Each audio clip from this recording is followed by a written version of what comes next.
இப்போ என்ன printer bro வாங்க எபிக் சவுண்டில் ஒரு நல்ல பிரிண்டர் சொல்லுங்கள்.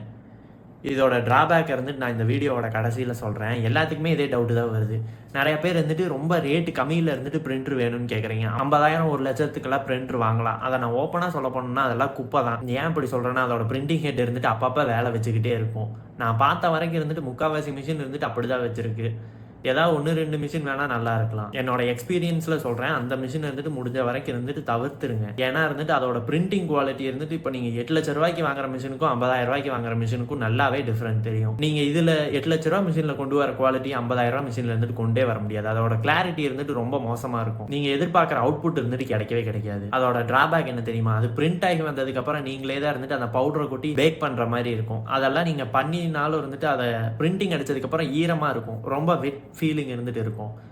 நீங்கள் கரெக்டாகவே பண்ணினீங்கனாலும் நிறையா மிஷினில் இதே ப்ராப்ளம் தான் வருது. ஒரு சில பேர் இருந்துட்டு அந்த பவுடரை ஈவனாக இருந்துட்டு ஷேக் பண்ண மாட்டாங்க, கரெக்டாக பேக் பண்ணியிருக்க மாட்டாங்க. இந்த மாதிரி எல்லாம் மிஸ்டேக் வரதுனால தான் இருந்துட்டு இந்த ப்ராப்ளமும் வருது. பிரிண்டிங்கும் இருந்துட்டு கரெக்டாக ரிலீஸ் ஆகாது, ஸ்டக்காகி ரிலீஸ் ஆகிற மாதிரி இருக்கும்.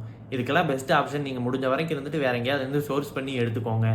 உங்களுக்கு ஃபுல்லாக ஆர்டர் இருந்துட்டு பல்க் ஆர்டர் வருது அப்படின்னா நீங்களே ஒரு மிஷினை போட்டு ஒரு 8,00,000 ரூபாய்க்கு வாங்கி பண்ணிக்கலாம். என்கிட்ட கம்மி பட்ஜெட்டில் கேட்குறாங்கிறதுக்காக நான் 50,000 1,00,000 சொல்லி இருந்துட்டு என்னோட கஸ்டமர் இருந்துட்டு நான் ஏமாற்ற விரும்பலை. ஜென்யூனாக இருந்துட்டு சொல்கிறேன், முடிஞ்ச வரைக்கும் இருந்துட்டு அந்த மிஷின்லாம் வாங்காதீங்க. வேஸ்ட்டு தான் அது. Stay tuned.